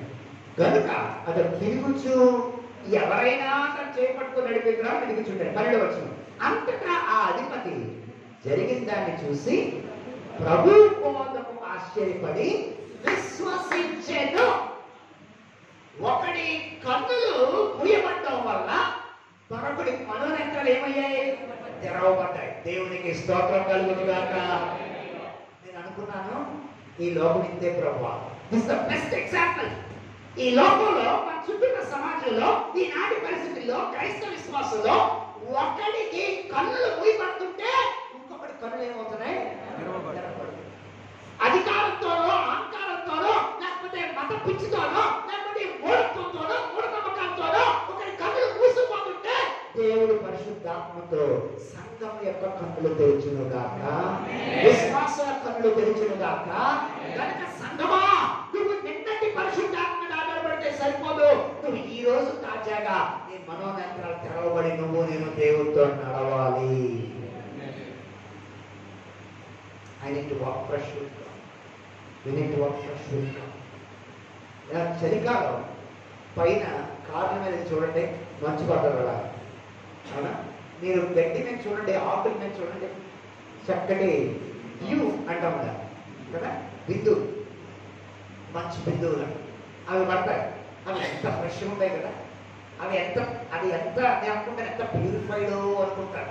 ఇంకా దాంట్లో ఏమాత్రం కల్తీ లేని. మనం ఇంటికి వెళ్ళాడు అయ్యా. ఇంటికి వెళ్తే ఆయన భోజనం పెట్టాడు. భోజనం పెట్టి గ్లాస్ నీళ్ళు ఇచ్చాడండి అయ్యారు. గ్లాస్ నీళ్ళు ఇచ్చాడు. భోజనం చేసాక నీళ్ళు తాగుతాం కదా, తాగిన తర్వాత మీరు తాగిన మంచినీళ్ళు ఖరీదు ఎంతో తెలుసా అడిగాడు. మంచినీళ్ళు ఖరీదు అడుగుతాడంటే అన్న, మంచినీళ్ళు ఖరీదేంటి? మినరల్ వాటరే కదా అన్న. కాదు సార్, మీరు తాగిన గ్లాస్ ఆఫ్ వాటర్ ఖరీదు ఎంతో మీకు తెలుసా అన్న. నాకు తెలియదు అన్న. ఇంత గ్లాస్ వాటర్ నా ముందు పెట్టాడు, నేను తాగేశాను. ఆ తర్వాత అడిగాడు ఎంత అన్న. మీరు తాగిన గ్లాస్ నీళ్ళ ఖరీదు 350 రూపాయలు అన్నాడు. నా గుండె అయిపోయింది. విశాఖపట్నంలో బిర్యానీ ప్యాకెట్ వచ్చేస్తారా బాబు, గ్లాస్ నీళ్ళు ఇంత పెట్టి 350 రూపాయలు అంటున్నావు ఏంటి అంటే అప్పుడు ఒక మిషన్ తెచ్చాడు. ఆ మిషన్ మలేషియా నుంచి రప్పించాడు. అది ఇంత జారు ఇంతే. ఆ జార్ నిండా నీళ్ళు వేసాడు. పైన అది మూత పెట్టాడు. ఆ మూత ఒక మిషన్ ఉంటాడు. కరెక్ట్గా 5 minutes స్విచ్ ఆన్ చేసి 5 minutes తర్వాత ఆపేయాలి. అది రెడ్ లైట్ వెళ్ళగానే ఆపేయాలి. అది ఏం చేస్తాడ, అదేవో రేస్ పంపిస్తుంది అక్కడ నీటిలోకి. మాలిక్యూల్ 6 times బ్రేక్ అవుతుందట. మరి ఏం బ్రేక్ అవుతుందో నాకు తెలియదు. అవన్నీ చెప్పే కదా బాబు, నీ గ్లాస్ నీళ్ళు కూడా దండం, నీకు తాగిన తర్వాత నా ఆరోగ్యం బ్రేక్ అయితే మటుకు నేను మళ్ళీ ఇంకోసారి నీ దగ్గర బయలుదేరాడు క్లాస్ చెప్పడానికి ఇంటి పరిస్థితి వచ్చే ప్రసక్తి కనిపిస్తుంది. లేదు సార్, ఇది బెస్ట్ వాటర్ సార్, ఇది ప్రపంచంలో గొప్ప వాటర్గా ఉన్నాడు. కాళ్ళు వస్తున్నప్పుడు ఆలోచించాను, మనిషి ఎంత చర్యలు తీసుకుంటాడు. Man want to be advanced. కానీ ఈరోజు ప్రభు ఇస్తున్న పిలుపెట్టి తెలుసా, మన మనోనేత్రాలు దేవునితో నడకలో తెరవబడ్డంలో మనం అడ్వాన్స్ అవుతుందాక. ఆమేన్. దేవునితో వరుణ్ దీపక్ అనే నేను, దేవునితో మనము హోలీ థింగ్స్ లో ఉన్న మనం అందరము ఈ ఆధ్యాత్మిక ప్రయాణంలో మన పిలుపుని ఏ రోజు మర్చిపోకుండా మనలో పరిచయానుకున్న దేవుని అపరిమితమైన శక్తిని తెలుసుకుంటూ అనుదినము నడవడానికి ప్రభు మన కృప చూపించునుగాక. ఇంతకీ ఇది ఎందుకు అవసరం? అది చెప్పకపోతే నా ప్రసంగం న్యాయం కాదు కదా. జనసాల్లో కూర్చొని మాటలు ఎందుకు రాస్తున్నాడు ఆయన? ఇది ఎందుకు అవసరం? మనోనేత్రాలు వెలిగించమంటే ఎందుకు అవసరం? యేసు శక్తి నాలో పనిచేయాలని ఆయన ఎందుకు అనుకుంటున్నాడు అని ఆలోచన చేస్తే బైబిల్లో రాసిన గొప్ప మాట 21వ వచనంలో ఉంది. అక్కడ కూడా కలిపేసి రాశారు 20-21. కానీ నేను చదువుతున్నాను, దయతో ఫాలో అవ్వండి. 20వ వచనం, ఆయన తన బలాతిశయము చేత క్రీస్తుని మృతుల్లో నుండి లేపి సమస్తమైన ఆధిపత్యము కంటేను, అధికారము కంటేను, శక్తి కంటేను, ప్రభుత్వము కంటేను ఈ యుగమందు మాత్రమే కాక అమలరా రాబో యుగాలందు పేరు పొందిన ప్రతి నామము కంటేను ఎంతో హెచ్చుగా పరలోకమందు ఆయన్ని తన కుడి పార్శ్వమందు ఏం చేశాడు చెప్పండి. ఇప్పుడు కూర్చోబెట్టి. ఈ మాటలు నాకు చాలా పొడుస్తాయి. నా యేసు ఈ విశ్వంలో ఎంత ఘనుడు. ప్రతి నామం కన్నా ఆయన పైనామం. మంచి మాట్లాడారు, అన్ని నామముల కన్నా పైనామం. నా యేసు ఎంత ఘనుడు అంటే ప్రతి ప్రభుత్వం కన్నా నా యేసు నామం ఘనమైన ప్రభుత్వాల కన్నా గొప్ప నామం. ఆమేన్. డొనాల్డ్ ట్రంప్ కన్నా నా యేసు నామం గొప్ప నామం. అర్థం కావట్లే? రవి అస్తమించిన బ్రిటిష్ సామ్రాజ్యానికి పేరుపడ్డ ఆ దేశం యొక్క ప్రభుత్వం కన్నా నా యేసు నామం. ఎందుకంటే ఆయన రాజుని నియమించేవాడు. కమని చెప్పాలి, రాజుని ప్రభుత్వాన్ని పెట్టువాడు ఆయనే, ప్రభుత్వాన్ని తొలగించాడు. అంటే దేవుని చేయడానికి పేరు పరిస్థితి ఏది? సో మృతుల్లో నుండి జాగ్రత్తగానండి, మృతుల్లో నుండి నా తండ్రి అయిన దేవుడు కుమారుడైన యేసుని మృతుల్లో నుండి లేపి ఎక్కడ కూర్చోబెట్టాడట? మృతుల్లో నుండి లేపిన యేసు ఎక్కడ కూర్చోబెట్టాడట? ఎంతో హెచ్చుగా పరలోకమందు ఆయన తన కుడి పార్శ్వమున. విన్నారా అందరూ? ఎక్కడ కూర్చోబెట్టాడు? ఎవరు కూర్చోబెట్టాడు? యేసుని కూర్చోబెట్టాడు. పరలోకమందు తండ్రి కుడి పార్శ్వమున కూర్చున్నాడు. ఇప్పుడు ఆయన పరలోకంలో ఉన్నాడు. మనం భక్తి ఎక్కడ చేస్తున్నాం? భూమి మీద చేస్తాం. ఈ భూమి మీద మనకు వ్యాధులు వస్తున్నాయి, ఈ భూమి మీద మనకు వ్యతిరేకతలు వస్తున్నాయి, ఈ భూమి మీద మనకు శోధనలు వస్తున్నాయి, ఈ భూమి మీద మనకి ఆకర్షణలు వస్తున్నాయి, ఈ భూమి మీద మనకు సమస్యలు వస్తున్నాయి. కానీ ఈ భూమి మీద ఇలాంటి బాధల మధ్య మనం భక్తి చేయాలి. మన ప్రభు ఎక్కడున్నాడు? పరలోకమందు కూర్చున్నాడు. 1వ అధ్యాయంలో ఈ మాట రాసి అక్కడితో ఆగిపోలేదు పౌలు గారు. చాలా జాగ్రత్తగా ఇది చెప్పి నేను ముగిస్తాను. ఈ రోజు నా ప్రసంగంలో కీలకమైన పాయింట్ ఇదే. 1వ అధ్యాయంలో క్రీస్తు తండ్రి కుడి పార్శ్వం పక్కన ఉన్నానన్నాడు. కానీ ఎఫెసీ పత్రికలో ఉన్న గొప్పతనం ఏంటో తెలుసా? అధ్యాయానికి ఇంకా ఘనమైన సంగతులు చెప్తున్నాడు. 2వ అధ్యాయం వచ్చేసరికి ఒక గొప్ప సంగతి చెప్పాడు. అది చదువుకుందాం. 2వ అధ్యాయం జస్ట్ ఒక్క పిలిచి చెప్పండి అంతే. 2వ అధ్యాయం ఎవరు చదువుతారు? ఎవరైనా చదవండి, మీరు ఎంత ఫాలో అవుతారో చూస్తాను. 2వ అధ్యాయం 6వ వచనం నుంచి చదవండి ఎవరైనా. పక్క ఒక్క బేసిక్ చాలు. వెరీ గుడ్, చదవండి. క్రీస్తు యేసునందు ఆయన మనకు చేసిన ఉపకారము ద్వారా అత్యధికమైన తన కృపా మహేశ్వర్యమును రాబో యుగములలో కనబరిచే నిమిత్తము వినండి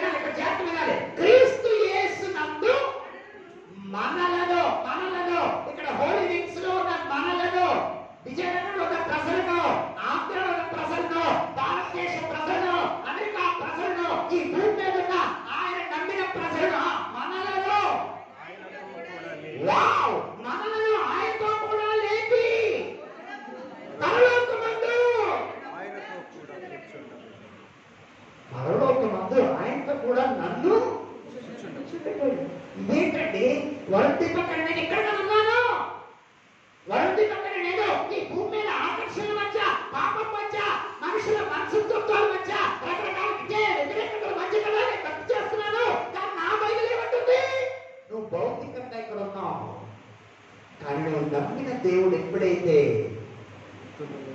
సమాధి నుండి లేచాడో ఆ రోజే ఆయన యందు విశ్వసించిన వారందరూ ఆత్మారూపంలో ఆయనతో కూడా లేపబడ్డారు. దేవునికి స్తోత్రం కలుగును గాక. ఈ రోజు నేను ఇక్కడ భూమి మీద ఉన్నాను ఎంత వాస్తవమో, దేవదాసులు ప్రభుదాస్ గారు భూమి మీద ఉన్న ఎంత వాస్తవమో, పాస్టర్ గారు దేవసాయం గారు భూమి మీద ఆ షుగర్ తో బాధపడతా ఇంకా ఈ భూమి మీద సేవ చేస్తాను ఎంత వాస్తవమో, నేను జలుబుతో దగ్గుతో రకరకాల అనారోగ్యంతో నేను భూమి మీద కష్టపడి సేవ చేస్తాను ఎంత వాస్తవమో, రకరకాల పోరాటాల మధ్య ఎదురు దెబ్బల మధ్య జీవితాన్ని గడుపుతానని ఎంత వాస్తవమో, అట్ ద సేమ్ టైం మనం విశ్వసించే నాదుడితో పాటు మన ఆత్మలు ఎక్కడున్నాయి? ఆయనతో పాటు పరలోకంలో లేవు, కరెక్టే, పరలోకమందు ఆయనతో కూడా కూర్చోబెట్టబడ్డాయి. ఆయన సింహాసనం మీద మనం ఉన్నాం. ఇది గొప్ప శుభవార్త. నమ్మిన వారి దేవునికి స్తోత్రం చెప్పాలి. In my spirit I am raised with Christ. ఈ కోణంలో మన జీవితాన్ని మనం చూసుకుంటే యేసుతో పాటు పరలోకమందు నేను ఇప్పుడు కూర్చున్నాను అని మనం నమ్మితే, ఆ విధంగా మన జీవితాన్ని చూసుకుంటే భూమి మీద ఉన్నవన్నీ చాలా చులకనగా ఉంటాయి. ఎంతమంది ఒప్పుకుంటారు? అవునండి. భూమి మీద ఉన్నవన్నీ చాలా సిల్లి. చర్చిలో జగన్ గోళి అంటే గొప్పలు రామసులు ఆ పోటీ ఈ పోటీ నేను ఆల్రెడీ ఎవరితో కూర్చున్నానో కమని చెప్పాలి. నేను పరలోకమందు పునరుద్ధారుడైన నా యేసుతో పాటు అక్కడ నుండి నేను చూడాలి నా జీవితాన్ని. ఆ కోణం నుంచి చూసుకోవాలి నా ఆధ్యాత్మిక జీవితాన్ని. ఏదైనా ఒక ఎగ్జాంపుల్ చెప్పాలి. ఓకే, ఇది సరే రెండే ఎవరో ఒకసారి ఏమనుకో, ఈ రెండే ఏమన్నా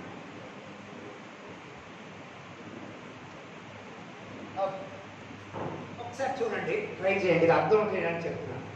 ఇది పెద్ద పాపం, ఇదో పాపం, ఇదో మనిషి. వీడు ఇంత పెద్ద పాపం, వీడు మనిషే. వీడు పొట్టుకున్నాడా పొడవుకున్నాడా? దీని పక్కన వీడు పాపం చిన్నది. అర్థం కావట్లేదు. ఇప్పుడు నేనున్నా, నేను ఎలా ఉన్నాను కదా. ఇప్పుడు ఇలా మీరు చూస్తుంటే ఇది ఎత్తుగా ఉంది, ఇది పొట్టిగా ఉంది, ఇది ఇంకా ఎత్తుగా ఉంది. సో ప్రజల్లో పాపాలు మనకి ఇలా కనబడతాయి. కొంతమందిలో పాపం ఎక్కువగా, కొంతమందిలో తక్కువగా కనబడదు. అప్పుడు మనం ఏమనుకుంటాం అంటే ఆడంత తప్పులు మనం చేయలేదులే, ఆ చాలా తప్పులు చేశాడు. ఆడంత తప్పులు మనం చేయలేదులే, ఆవిడ తప్పులు చేసింది. మా పెద్దనాన్న గారు ఒక ఆయన ఉన్నారు, వద్దులే తర్వాత మాట్లాడుతున్నాం. కొన్ని తప్పులు మనం మాట్లాడుకోకూడదు, వేదిక మీద రకరకాలుగా ఉంటాయి. సరే, మనుషులుగా మనం ఏం చేస్తామంటే ఇలా కొలుస్తాం. ఇప్పుడు పైనుండి దేవుడు చూసేవాడికి ఈ మూడు ఒకేలా ఉంటాయి. ఎంతమందికి అర్థమైంది పాయింట్? ఈ మూడు ఒకేలా ఉంటాయి. ఎదురుగా చూసేవాడికి ఎక్స్పెక్ట్లు కనబడతాయి, కానీ పైన చూస్తే మూడు ఇలాగే ఉంటాయి. దేవుడి దృష్టిలో ముగ్గురు ఎవరు? కానీ నేను భూమి మీద ఏమనుకుంటున్నాను, నువ్వు ఎక్కువ పాపం చేశావు, నేను 1954 తాగడం ఆపేశాను, నువ్వు 1984 దాకా 30 years ఎక్స్ట్రా తాగేశావు, నేను ఎక్కువ పాపం నాది కాదు. మనం ఇలా కొట్టుకో. బట్ గాడ్ సీస్, దేవుడు పరలోకం చూసినప్పుడు దేవుడు ఎలా చూస్తున్నాడు? అందరూ ఇలాగే ఉన్నారు ఆయన దృష్టిలో. ఆయన దృష్టిలో బ్లాక్స్ హైట్ గా కనబడలే, ఆయన పైన చూస్తున్నాడు అన్ని ఇలా ఈక్వల్ కనబడుతుంది. The point that I'm trying to make, thank you so much. The point that I'm trying to make is this. The point that I'm trying to make is this. ఇది నాకు ఎంత దేవుడు దీవెనగా ఉంచాడో తెలుసా? వరుణ్ దేవ్ పక్కనే నన్ను యేసునందు ఎప్పుడైతే నేను విశ్వాసం ఉంచానో ఆ రోజే దేవుడు నన్ను ఏం చేశాడు? నన్ను కూడా ఆత్మరూపంలో ఆయనతో పాటు సింహాసనం మీద నిన్ను కూర్చోబెట్టుకున్నాడు. నీ ఆత్మకు అంత విలువించాడు దేవుడు. దేవునికి స్తోత్రం కలుగును గాక. నీ ఆత్మకు అంత విలువించాడు. అయ్యలారా, నువ్వు ఏ ఉద్యోగం చేస్తున్నా, ఏ పని చేస్తున్నా, నీ ఆత్మకు దేవుడు అంత విలువించి. అందుకే నేను స్టార్టింగ్ లో చెప్పాను, క్రైస్తవ భక్తి, నడక, విశ్వాసం ఆత్మ సంబంధమైనది. మనం ఆత్మలో గుణపరచబడినప్పుడు భౌతికంగా కూడా గుణపరచబడతాం. ఆమె చెప్పండి ఎవరైనా. చాలా మంది రకరకాల ఉద్యోగ కూటాలు అవి మీరు పేరు పెడతారు, కానీ గుణపరిచే గుడికలు ఎందుకు పెట్టరు? అది పెట్టాలి పేరు. అసలు ఏ గుడికలు? గుణపరిచే గుడికి అంటే మనల్ని డిసిప్లిన్ చేసే, మనల్ని గుణపరిచే గుడి.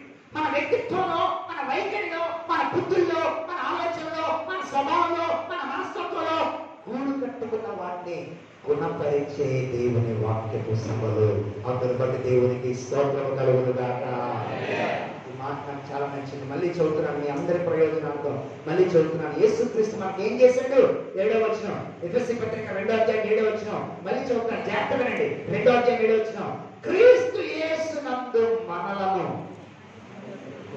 ఆయనతో కూడా లేపి పరలోకమందు ఆయనతో కూడా ఏం చేశాడు? మొదటి అధ్యాయంలో ఎవరు లేచాడని చెప్పాడు? యేసు ఒక్కడే లేచాడని చెప్పాడు. మొదటి అధ్యాయంలో యేసు ఒక్కడే సింహాసనం మీద ఉన్నాడు అన్నాడు. ఇప్పుడు ఆ యేసుతో పాటు ఎవరు ఉన్నారు? 2వ అధ్యాయం వచ్చేసరికి నువ్వు ఉన్నావు, నేనున్నాను, మనమందరం ఉన్నాం. క్రైస్తవ సార్వత్రిక సంఘం, మరి విశేషంగా దేవునితో విశ్వాస బంధంలో ఉన్న వాళ్ళందరూ ఆత్మలో ఆయనతో పాటు కూర్చొని ఉన్నారు. ఆ కోణంలోనే జీవితాలు చూసుకోగలే లైఫ్ మారిపోతుంది. దేవునికి స్తోత్రం కలుగును గాక. ఆ కోణంలో నీ ప్రతి దినచర్యను చూసుకో, లైఫ్ చాలా గొప్పగా ఉంటుంది. ఆ కోణంలో నీ జీవితాన్ని చూసుకోవడం నేర్చుకో. ఆ కోణంలో దేవునికి ఇచ్చిన దినచర్యను చూడడం నేర్చుకో. ఆ కోణంలో దేవుడిని పెట్టిన ఏ పరిస్థితి మధ్య పెట్టాడో దాన్ని చూడడం నేర్చుకో. ఆయన ఎలాగైతే అన్నిటికంటే హెచ్చింపబడి సింహాసనం మీద ఉన్నాడు, ఆయనతో పాటు నువ్వు ఉన్నప్పుడు తాత్కాలికంగా వచ్చే పరిస్థితిని చూసి శాశ్వతమైనటువంటి ఆ నిరీక్షణను నువ్వు దయచేసి కోల్పోవద్దని ప్రభు పేరట మనం చేస్తున్నాను. ఏం చెప్పాను నేను?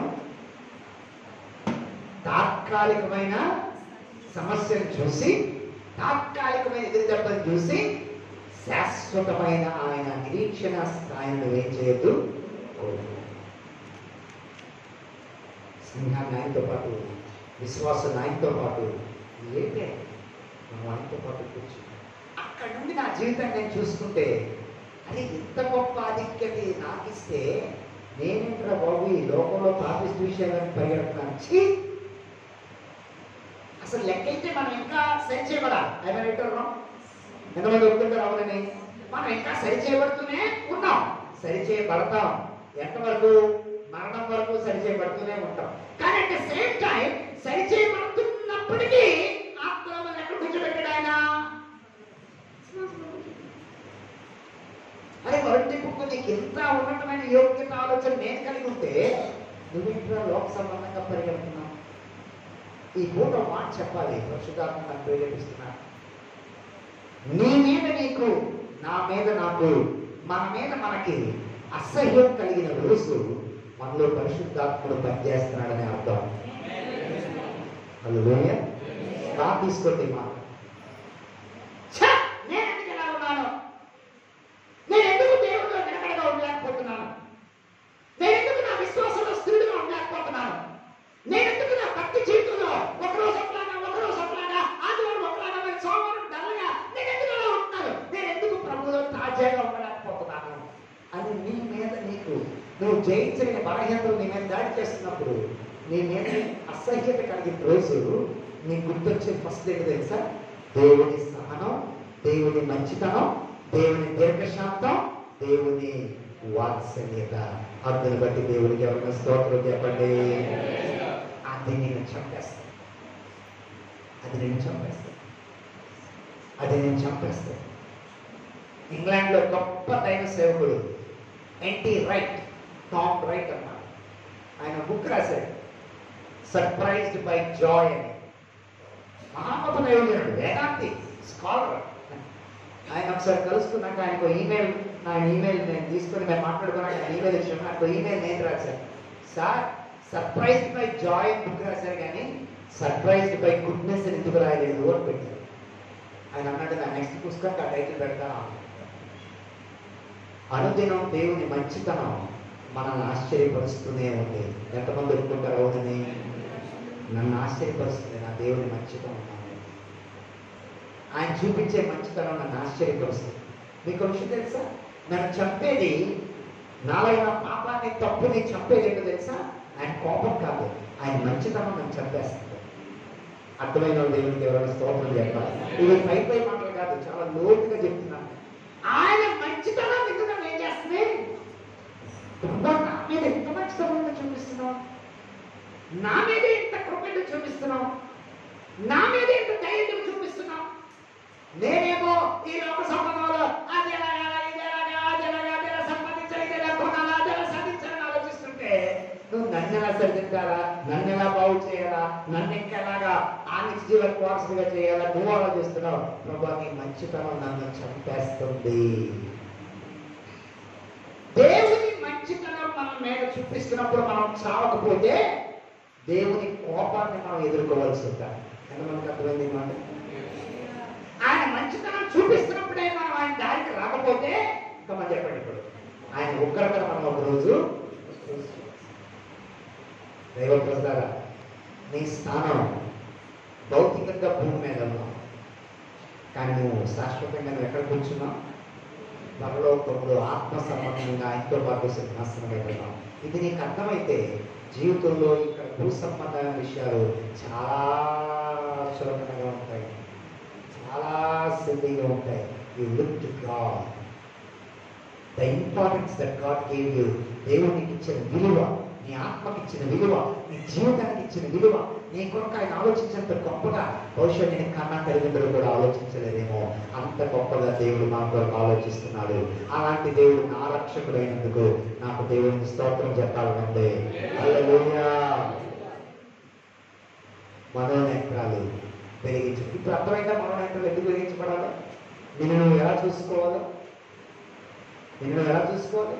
నేను క్రీస్తుతో పాటు ఆయన సింహాసనం మీద ఆత్మ సంబంధంగా కూర్చోబెట్టబడ్డాను. అలాగే నువ్వు రైటా కాదు, నువ్వు ఇక్కడ ఏమవుతున్నావు? గుణపరచబడుతున్నావు, సరి చేయబడుతున్నావు, భూమి మీద సరిదిద్దబడుతున్నావు. కానీ ఆయనని ఆత్మకు అక్కడ స్థానాన్ని కల్పించాడు. ఇది నా కథలకు ఆశ్చర్యం. అందుకే ఒక గొప్ప మాట రాసే తర్వాత అది చాలా మంది పాస్టర్లు చెప్తారు, ఆ వచనం చెప్తారు కానీ ఇంతసేపు నేను చెప్పిన పై వచనం చెప్పరు. ఎప్పుడైతే మనం పరలోకంలో ఆయనతో కూర్చోబెట్టబడ్డామో ఎంత వచ్చిన మాట్లాడు ఏమన్నాడు? మీరు విశ్వాసం ద్వారా కృప చేతనే, ఇది నా విశ్వాసం. నిజమే, విశ్వాసంగా రక్షించబడ్డాం. దేని మీద విశ్వాసం? క్రీస్తు పునరుద్ధానం మీద విశ్వాసం. దేని మీద విశ్వాసం? నేను ఆయనతో పాటు సింహాసనం మీద ఆత్మ ఏమైంది ఇప్పటికే కూర్చోబెట్టబడ్డదన్న విశ్వాసంతో నేను ఏం చేస్తున్నాను? ఈ భూమి మీద నా నడకని ఈ తాజా రకమైన, ఈ నవీనమైన, ఈ ఆత్మ సంబంధమైన కోణము కానీ మన జీవితంలో లోపిస్తే, అమ్మా అయ్యా నేను చెప్తున్నాను, క్రైస్తవ జీవితం చాలా భారంగా ఉంటుంది. కానీ ఆత్మ సంబంధమైన కోణం నీలో ఉంటే క్రైస్తవ జీవితం చాలా ఘనంగా ఉంటుంది, చాలా గొప్పగా ఉంటుంది. ఇన్ఫాక్ట్ నువ్వు ఈరోజు ఏ కొండను చూసి భయపడుతున్నావో వాటి దేవుడు నీ ముందు పిండిలాగా చేసేయగలిగే సమర్థులని నువ్వు నడుస్తూ తెలుసుకుంటావు. అందుని బట్టి దేవునికి స్తోత్రం కలుగునుగా. ఏ పర్వతాలు నీకు అడ్డుగా ఉన్నాయో వాటిని ఏం చేస్తాడు తెలుసా? ఆయన పిండిగా చేస్తాడు, పిండిగా చేస్తాడు. ఈ మధ్య మా విజయనగరంలో ఒకడు పెద్ద మిషన్ కొన్నాడు. అయ్యారు చపాతీ మిషన్ 4 లక్షలు. మీరేం నవ్వుతున్నారా? చపాతీ మిషన్ 4 లక్షలే కనుక్కుంటున్నారేమో. మీరైతే చపాతీ పిండిని ఏం పిండిది? గోధుమ పిండి. Thank you. గోధుమ పిండిని పిసికి నీళ్లు పోసి దాన్ని నొక్కి రకరకాల హింస దాన్ని కలిగించి కాసేపు లోపల ఉంచి తర్వాత తీసి మళ్ళీ రకరకాల ముద్దలు చేసి ఇంత కథము. ఆ మిషన్ 4 లక్షలు. అందరూ ఆర్డర్ చేయండి, బ్యాంక్ కూడా లోన్ ఇస్తారు మీరు ఆర్డర్ చేసుకుంటారు. 4 లక్షలు. అదేంటంటే పిండి అంతా మనం 5 కేజీలు వేసిందే, అందులో నీళ్ళు వేసిందే, అదే రిప్లేస్ మనం చేసేస్తాం. మీరు ఈ చేతులకి ఏమి మట్టెట్టుకోకుండా, సారీ గోధుమ పిండి అంటుకోకుండా చక్కగా ముద్ద చేస్తారు. ఆ ముద్ద అయిపోయింది కదండి, అది అలా తీసి మీరు ఇంకో మిషన్ వేసేయాలి. అదే చేస్తే టక్ టక్ టక్ అని రౌండ్గా కట్ చేస్తారు, బతుల్లోకి వచ్చేస్తాయి బయట. ఆ గోధుమ పిండి ఎప్పుడైతే బతుల్లోకి వచ్చిందో దాన్ని తీసుకెళ్ళి ఇంకో పెద్ద మిషన్ వేసేయాలి మీరు. అదే చపాతీ అయిపోయి కాలిపోయి చక్కగా మీకు చపాతీ బయటకు వచ్చేస్తుంది. బాగుందా బాగాలేదా? బాగుందా బాగాలేదా? డబ్బులే బాగాలేదు. 4 లక్షలు. చాలా బాగుంది, ఎంత ముద్దుగుందో ఆ మిషన్, క్యూట్గా ఉంది. ఏముంది, స్విచ్ చేస్తే అంటే ఏముంది పనులు ఇన్స్టెంట్గా. నేను అది దాన్ని ప్రార్థన చేసి అనుకున్నాను, అది బాబోయ్, మానవుడికి దేవుడు ఎంత కాదా, మానవుడికి దేవుడు ఎంతో. విచిత్రం ఏంటంటే మనిషి లైఫ్ సుఖంగా అయిపోతుంది రోజు రోజుకి. మానవుడు తన జ్ఞానం దేనికి వాడుతున్నాడు? Making life luxurious. జీవితం ఏమైపోతుంది? రోజు రోజుకి సౌకర్యం అయిపోతుంది, సౌకర్యవంతంగా అయిపోతుంది, సులువుగా అయిపోతున్నాయి పనులు. కానీ చేతులు జోడించి పోటో మాట చెప్తున్నాను, దేవునితో నడక అంత సులువైంది. ఆయన చేత గుణపరచబడుతూ, ఆయన చేత సరిదిద్దబడుతూ, ఆయన మనకిచ్చిన యోగ్యతను చూసుకుంటూ, దాన్ని విలువగా ఎంచుకుంటూ ఈ భూలోకంలో మనం భక్తి చేయడానికి పిలువబడ్డాం. దానికి ఈ పూట నా ప్రార్థన ఏంటి తెలుసా? హోలీ వీక్స్లో ఉన్న మనందరికీ దేవుడు మన మనోనేత్రాలు వెలిగించును గాక. మన మీద ఆయనకున్న పరిశుద్ధమైన పిలుపుని మనం తెలుసుకునే వారిగా దేవుడు చేయను గాక. ఆ పిలుపు మర్చిపో. ప్రతి ఆదివారం ప్రసంగం ద్వారా దేవుడు పిలుస్తున్నాడు. ప్రతి బైబిల్ స్టడీ, బైబిల్ స్టడీ ఏమైనా అవుతాను, ఓకే మామూలు ప్రార్థనలు అవుతాయి కదా, శుక్రవారం ప్రార్థనలు అవుతాయి కదా, మరి దాని ద్వారా దేవుడు ఏం చేస్తున్నాడు? పిలుస్తున్నాడు. Every time is calling us. అందుకే నేను చెప్పాను, ఈ ప్రపంచంలో ఏ పుస్తకం తెచ్చినా రచయిత పక్కన ఉన్నాడు, కానీ ఈ గ్రంథం తెరు, ఈ రచయిత నీ పక్కనే. నీ మనోనేత్రాలు వెలిగించుకోవాలి, నీ జీవితాన్ని చూసుకునే కోణం మారాలి, దేవుడు నీకు ఎక్కడ కూర్చోబెట్టాడో నువ్వు చూసుకోవాలి. అది ఆ కోణంలో నీ లైఫ్ చూసినప్పుడు భూమి మీద ఉన్నవన్నీ నీకు ఎలా ఉంటాయి తెలుసా? చాలా సింపుల్గా ఉంటాయి, చులకనగా ఉంటాయి. అన్నిటికంటే ప్రాముఖ్యమైనది ఏంటి అంటే నీ యేసే నీ ప్రపంచం అయి ఉంటాడు. అందరి బట్టి దేవునికి స్తోత్రం కలుగునుగాక. Jesus becomes your world, Jesus becomes your breath, Jesus becomes your everything. అలాగ నువ్వు నేను రాగలిగితే మనలో పనిచేసే అపరిమితమైన తమ శక్తి యొక్క మహాశక్తి. మనం పరిగెల వాళ్ళమే, కానీ మనలో పనిచేసేది ఆయన అపరిమితమైన శక్తి. మనకి లిమిటేషన్ ఉంది, కానీ మనలో వాడుకొని దేవుడు చేరుకునే పనులకి లిమిట్ లేదు. So we need to know God, walk with God. ఆఖరిగా ఒక ఎగ్జాంపుల్ చెప్పి ముగిస్తాను. దైవజనుడు దేవుని ప్రేమించే పాత నిబంధనలో ఒక రాజు, అతని పేరు హిజ్కియా. చాలా భక్తి గలవాడు, దేవుని కొరకు ఎన్నో కార్యాలు చేయాలని ఆలోచన కలిగింది, భక్తిగానే జీవించాడు. కానీ ఆల్ ఆఫ్ ఎ సడన్ 14 సంవత్సరాలు తన పరిపాలనలో ఏ రోజు సమస్య రాలే. 14వ సంవత్సరం ఒకేసారి శత్రువులు దాడి చేశారు దేశంలో. అందులో అశ్వరు చక్రవర్తి వచ్చి ఓ మాట అడిగాడు. ఏమన్నాడు తెలుసా? దేని చూసా ధైర్యంగా ఉన్నాను, ఎవరిని చూసా హిజ్కియా ధైర్యపడుతున్నావు? చూడు, నేను చుట్టుపక్కల అన్ని దేశాన్ని జయించాను, ఆ దేవుళ్ళ దేశాన్ని కాపాడలేకపోయాడు. హిజ్కియా, దేని బట్టి ఆ ధైర్యంగా ఉన్నావు?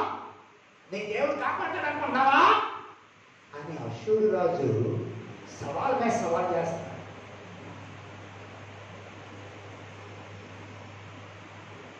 దేని బట్టి చెప్పాలి, దేని బట్టి ధైర్యంగా ఉన్నావు? దేని బట్టి ఆయన అంత విశ్వాసంగా ధైర్యంగా ఉన్నావు? నన్ను గెలుస్తావు అనుకుంటున్నావు నువ్వు? జాగ్రత్త, నేను నిన్ను ఓడించడానికి వచ్చాను అన్నాడు. వెంటనే హిజ్కియా కూర్చొని సైన్యాధ్యక్షుని అందరినీ పిలిచి, ఒరే మన దగ్గర ఎన్ని గుర్రాలు ఉన్నాయి, వాళ్ళ దగ్గర ఎన్ని గుర్రాలు ఉన్నాయి, మన దగ్గర ఎన్ని తోటాలు ఉన్నాయి, వాళ్ళ దగ్గర ఎన్ని తోటాలు ఉన్నాయి, మన దగ్గర ఎంత సైన్యం ఉంది, వాళ్ళ దగ్గర ఎంత సైన్యం ఉంది అని లెక్కలు చూడలే. ఆ పని చేయాలి. శత్రువు రాసిన ఉత్తరాన్ని తీసుకున్నాడు, తిన్నంగా దేవాలయంలోకి వెళ్ళాడు. దేవాలయంలో ఉత్తరాన్ని బైబిల్ బాగా రాస్తాడు. ఆ లేఖను దేవుని సన్నిధిలో పరిచి ప్రార్థన చేయడం మొదలుపెట్టాడు. దేవునికి స్తోత్రం కలుగునుగాక. దేని బట్టి ఆయన ధైర్యంగా ఉన్నావు అని శత్రువు అడిగాడు. హిజ్కియా ఏం మాట్లాడాడు? ఎవరిని మాట్లాడినవాడు. కానీ తను ఎక్కడ మాట్లాడాడు వెళ్ళి నోరు తెరిచి మనం చెప్పాలి.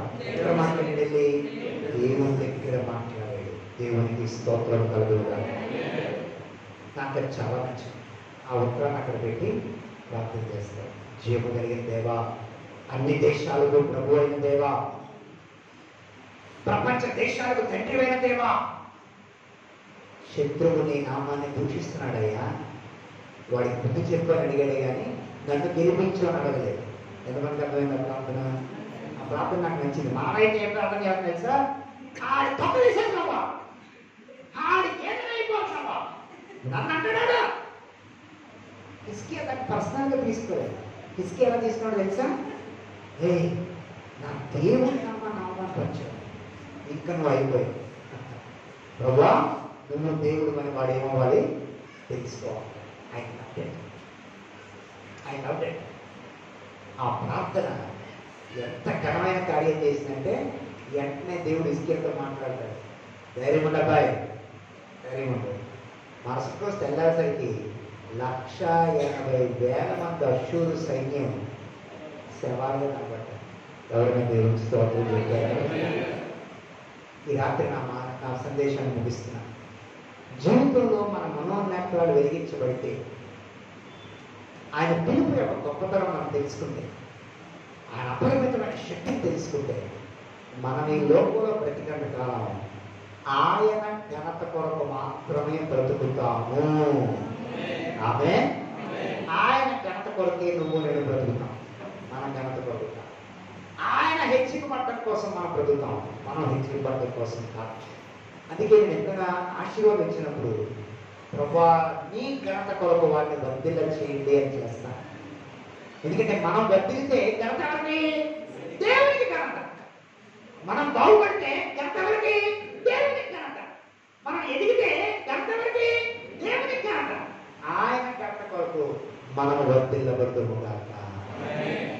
కనుక నువ్వు ఏం చేసినా దేవుని ఘనత కొరకు, ఆయన నామం మహిమ కొరకు, ఆయన హెచ్చింపబడటం కొరకు నీ జీవితంలో గురిగా పెట్టుకో. నీ మనోనేత్రాలని దేవుడు తనతో నడిచే కొద్దీ అధికంగా వెలిగిస్తాడు. ఆయన ఒక్కడే సింహాసనం మీద లేడు. కమాన్ చెప్పండి. ఆయనతో పాటు మనమే కూర్చోబెట్టాడు. ఆ కోణంలో మనం భక్తి చేద్దాం, ఆ కోణంలో మనం చూసుకుందాం. ఆ కోణంలో సంఘాన్ని ఆధ్యాత్మిక వాక్యంతో పెంచి పోషించేటట్లుగా ప్రభు మనకి సహాయం చేయగా. ఆమె తల వంచండి, ప్రార్థన చేసుకుందాం. Every I close, every head అవుదాం, ప్రార్థన చేసుకుందాం. అమ్మలారా, అయ్యలారా ప్రార్థన చేసుకుందాం. బాబు ప్రార్థన చేసుకుందాం. ఎంతవరకు దేవుని తెలుసుకుని ఆగిపోయావో నాకు తెలియదు. దేవునితో నడుస్తూ ఎందాక నడిచి ఆగిపోయావో కూడా నాకు తెలియదు. అసలు దేవుడి గురించి తెలుసుకున్నది ఎంతో కూడా నాకు తెలియదు. కానీ పూట ప్రభు ఇంకా నీలో తను గురించినటువంటి జ్ఞానంతో నింపాలని, నీలో తన శక్తిని చూపించాలని. నీ పిలుపు భూ సంబంధమైన కాదమ్మా అయ్యా, నీ పిలుపు నాతో పాటు ఆత్మలో కూర్చోబెట్టుకున్నంత ఉన్నతమైన పిలుపు అని ఈరోజు నీకు నాకు గుర్తు చేస్తున్నాను. ప్రార్థన చేస్తుంది. ఎవరో పడతారు ప్రార్థన చేస్తుంది. దేవుని సన్నిధిని వాక్యము విన్న మనం ఒకవేళ దేని చూసా నాకు ధైర్యం ఉన్నావు అని నేను ఎవరైనా అన్నారేమో, నిరీక్షణ లేదు, దేనికి అంత ధైర్యం వదులుతున్నావో రేపేమవుతుందో నీకు తెలియదు అని ఎవరైనా అపవాదే నేను ప్రశ్నిస్తున్నాడేమో. ఈరోజు నువ్వు చెప్పాల్సిన మాట ఏంటో తెలుసా? నాకు నిరీక్షణ ఉంది. నా దేవుడు నాకు తనతో పాటు సింహాసనాన్ని కూర్చోబెట్టాడు. నా చేయి దాటిపైన ఉండొచ్చేమో కానీ నా ప్రభు చేయి దాటిపోయినది లేవు. ప్రార్థన చేసుకుంటాను. దయామేడమైన తండ్రి, నీ పిలుపు ఎంత ఘనమైందో మేము అర్థం చేసుకోవడానికి సహాయం చేయాలి. ఒక పక్క మమ్మల్ని గుణపరుస్తూనే మరో పక్క మా ఊహకంతగా నీ సింహాసనం మీద నీతో పాటు కూర్చొని ఆధిక్యతించావు. ఒక పక్క మమ్మల్ని సరిదిద్దుతోనే మరో పక్క నీతో పాటు ఉండగలిగే కృపించావు. ఇది ఎంత మా కన్నులకు ఆశ్చర్యకరంగా ఉందనైనా మా జీవితాన్ని ఆ కోణంలో చూసుకోవడం నేర్పించావు. శత్రువు అపవాది మమ్మల్ని కృషింపజేయడానికి ప్రయత్నించినప్పుడు, శత్రువు అపవాది మమ్మల్ని నిరాశలో తీసుకెళ్ళడానికి ప్రయత్నించినప్పుడు, శత్రువు అపవాది మమ్మల్ని కృంగ చేయాలని ప్రయత్నించినప్పుడు, క్రీస్తుతో పాటు నేను లేపబడి ఆయనతో పాటు సింహాసనం మీద ఉన్నాను అనే నిరీక్షణతో వాటిని జయించే కృప హోలీ వీక్స్ లో ఉన్న ప్రతి వారికి దయచేయండి. అలాంటి ఆధ్యాత్మిక పరిపక్వత దయచేయండి. మేము నీలో ఎదిగే కొద్దీ ఈ లోక సంబంధమైన చులకనవ్వడానికి సహాయం చేయండి. నువ్వే మా భక్తికి కేంద్రంగా మారడానికి సహాయం చేయండి. యేసు, నా ఆత్మలో పెట్టిన ఈ బలమైన మాట దైవ ప్రజల ముందు నేను విత్తనానికి నువ్వు కురిపించావు. నువ్వే మాట్లాడావు. వాళ్ళందరినీ బలోపేతం చేయడం, ఈ పరిచయను దీవించడం. యేసు శక్తిగల నామములో ఈ మనవలను వేడుకుంటున్నాము.